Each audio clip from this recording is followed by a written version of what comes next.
بسم الله الرحمن الرحيم. مقعي وعبد القادر محمد نيو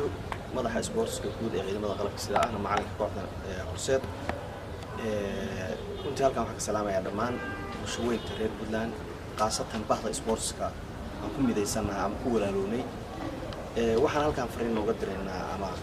aan maanta u soconaa inaan ka hadalno barnaamij waayahan la isla shanqarinayo ama la isla dhaxwaday barnaamijkaas oo ah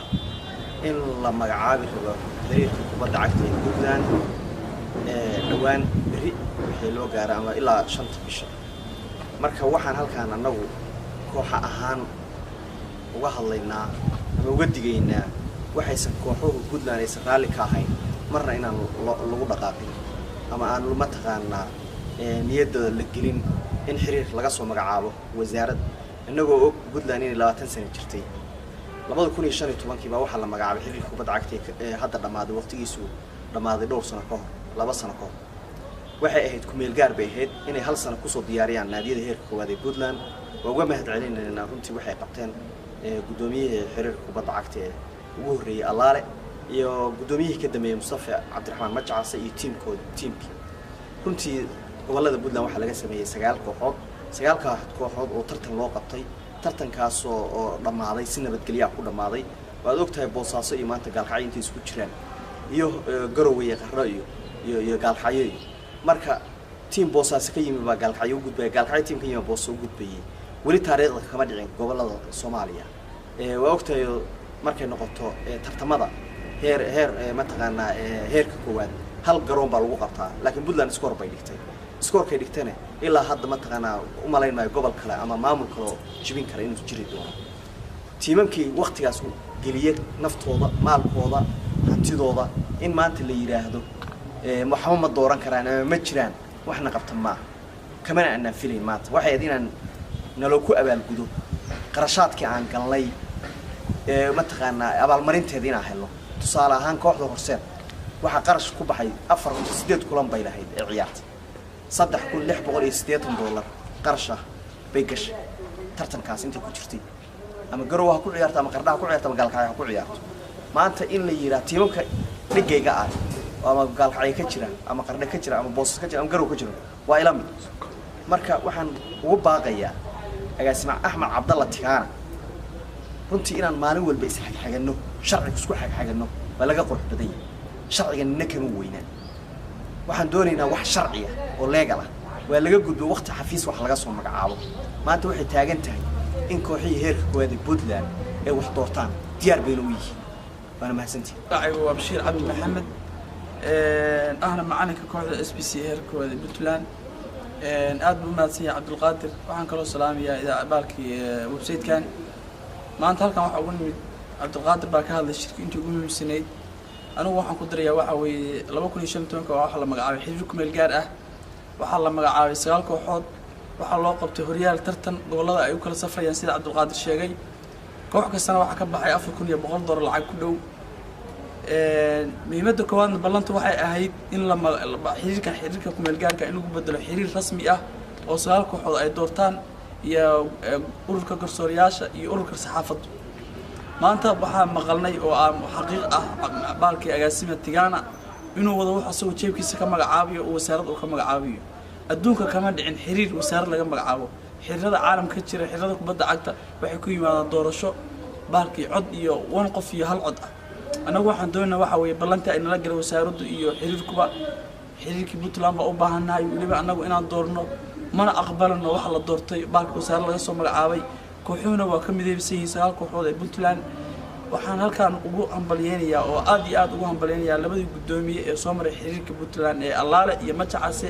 iyo waxaayii Juulay oo shaqo wanaagsan oo soo qabtay wax badanna juhdi badan oo iyadoo Puntland ay mugdita ay yimaadeen oo ay sportska hore u qaadeen laakiin wasaaraddu ay fahmi weyday oo ay kala didhay marka anagu waxaan u baahanahay xiriirkii oo doorasho ku yimaada baan u baahanahay wax kale oo aqbalna ma jiro waan mahadsantahay magacaygu waxa weeye Bilo Buraan Xasan waxaan ahay macalinka Garowe City أنا هلا طلوا ما هلا وحن أرنها وحيري معلمتي جوري أد بينهم مسيحين ساك وحن سكوني محوي أنا نكهذا إنه دورشة لسه الأحمريو دجانا البلدان وإن كمل جار لو ما عاويو يجود حريكو بدعكت البلدان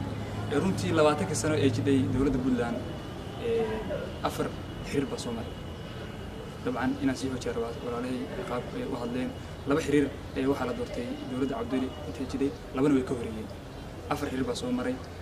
waxaan moodaa weli inaan joogto meesha joog 20 sano aan dhisanahay loomana arko sportiga Puntland in uu hataa hal sano uu jiray taana horta waxa sabab u ah wasaaradda dhalinyarada ciyaaraha dowladda Puntland oo mar walba ay ka gaabinayso shaqadeedii inta badan waxaan dhalinyarada iyo macallimiinta isweydiinaa maxaan u heli weynaa xuquuqda aan lahayn haddaan noqon tababar macallimiinta maamulka iyo dhalinyarada oo loogu dir lahaa xulka Soomaaliya under 17 16 ka 23 ga ilaa iyo xulka weyn taana horta waxa sabab u ah wasaaradda weyn haddii aanu xiriir leenahay oo xiriir ka madax banaan wasaaradda waxaan heli karnaa xuquuq cidda ku taagan in xiriir aan doorano oo wasaaradda weyn gaar ahaan agaasimaha dhalinyarada ciyaaraha Axmed Cabdalla Tigaan cidda loo baahnaa inay wax noo qabtaan oo hagaajiyaan waa ayaga fikirkan ah in aanu anagu doorano xiriir oo madax banaan oo kana yimaado kooxaha waa mid kooxaha Puntland guud ahaanba ilaa heerka ku sareeya heerka ugu hooseeya ay ka wada aaminsan aad baan u mahadsan bismillaahir rahmaanir rahiim maanta waxaa xafiiskeena maamulka gobolka nagu soo booqday kooxaha heerka koowaad ee xiriirka badda ee ka mid ah naadiyada heerka Puntland ee gobolka Nugaal aad iyo aad baan ugu soo dhaweynay inay noo yimaadaan ayagoo ka hadlaya aragtidooda saxda ah Puntland xaqiiqdii waxaa jiray xiriir ku meel gaar ah waan rajaynaynaa in sidii sportska loo horumarin lahaa annaga ka xafiisaan hadda waxa ma tari karo hadday tababaro tahay hadday horumarin tahay laakiin haddii la helo xiriir kubadda cagta Soomaaliya ee Puntland ay leedahay ha ku yimaado sida uu doono ama doorashadii kooxaha ee kubadda cagta ee Puntland ay doonayaan ha ku yimaado ama nomination ha ku yimaado laakiin waa in la helaa xiriir kubadda cagta oo horumariya naadiyadu qarash waa ka baxay waxay u baahan yihiin tababaro waxay u baahan yihiin horumarin waxay u baahan yihiin in meesha ay maanta ay joogaan ay ka tagaan oo si mataqaan ay ula tartamaan naadiyada ku muqdisho ka jira bari waxaan la rajaynayaa inuu dhaco shirkii horumarinta xiriirka kubadda cagta Soomaaliya annagu kama qayb geli karo sababtoo Puntland ma lahan xiriir ah oo ilaa hadda u dhisan waxaan naga maqan xuquuqaad badan waxaan naga maqan tababaro badan anigoo gudoomiyaan waa la xiriiray waxay ii sheegeen inaan waxaan ka codsaday in korsoobkii iyo macallimiinta ay naga caawiyaan tababarkooda waxay ugu xireen Puntland markii ay xiriir hesho ayaan inta ka caawin karnaa wax qabad haysata weeye haddii aanu maaragtay ka dalban lahayn wax kastaba waxay ku yimaadaan sportsku haddii la madax baneeyo kubadda cagtu milkiilayaal baa jira dad baa raba qarashkooda ku bixiya laakiin wax feedback aanan helin haddii mataqaanaa dhalinyaradan kubadda ciyaaraysa waxay u baahan yihiin inaad maalkaaga iyo juhdigaaga gelisid haddii macallimiinta iyo milkiilayaashooda aysan helin wax feedback ama inay tartamo fara badan helaan waxa weeyaan waa dhibaato Puntland waa la tijaabiyay xiriirka kubadda cagta ee ku meel gaarka Puntland iyo Soomaaliya tijaabiyeen inay kooxuhu ku ciyaari karaan Boosaaso ilaa min Gaalkacyo fan badan baa ka baxay fanka iskama imaanin juhdi bay geliyeen inay baltusaan naadiyada heer Puntland waliba kuweena gobolka Nugaal anoo dhiirigelinayna inayna niyad jabin in la heli doono xiriir kubadda cagta ah dhawaan insha Allah ta'ala kooxahooda iyo kaalmaha ay nooga matalayaan heer Puntland hadaan nahay anagu regional level anoo ah laakiin waxay noo matalaan naadiyada heerka Puntland 9 kooxood bay ka mid yihiin 3 kooxood waan dhiirigelinaynaa ka maamul ahaan lama gambanayna afkaartayada kooxaha iyaga waxaan rabnaa in la horumariyo kooxaha iyaga waxaan rabnaa inay helaan xuquuqda ay heleen kooxaha ka dhisan magaalada Muqdisho anagu ka Nugaal hadaan nahay cidina magan uga noqonayna inaan afkaartayada iyo opinionkeena hadallo waxaan rajaynaynaa hadaan Nugaal ahay inuu mas'uulka ugu sareeyo kooxaha gobolka Nugaal inay helaan xuquuqda ay leeyihiin kuwa heer waxaan la hadlayaa xiriirka kubadda cagta ee Soomaaliya waxaan rajaynaynaa intaynu xiriirka helayno dhawaan insha Allah ta'ala inaan la macaamishaan kooxihii mataqaana wixii horumarin ah ay tari kartaan inaan tartaan walillahi alhamdu madaxweynaha waxaan halkaan runtii ku soo dhaweynaynaa xilligii doorashadii madaxweynaha maxamed Saciid Cabdullaahi Dani uu ku guuleystay madaxtinimada Puntland runtii waa nin dhalinyaradu xisaabsan yahay mar hadduu konton jir yahay marka waxaan ugu baaqaynaa ama ka codsanaynaa in wasaaradda dhalinyarada iyo ciyaaraha iyo sportsiga in la kala qaado oo wasaaradda si ay u horumarto dhalinyarada sportsiga u horumaraan dhalinyarada wasaaradda dhalinyarada ciyaaraha gooni laga dhigo wasaaradda shaqada shaqaalaha waa isdul saaran yihiin waxaan kaloo ka codsanaynaa qof sportska ehel u ah ama yaqaana ama ciyaari jiray ama wuxuu sports gudo laba qof oo yaqaana inuu noo keeno wasiirka iyo agaasimaha intaasaan ka codsanaynaa ma jirno waqti maanta aan ku qancino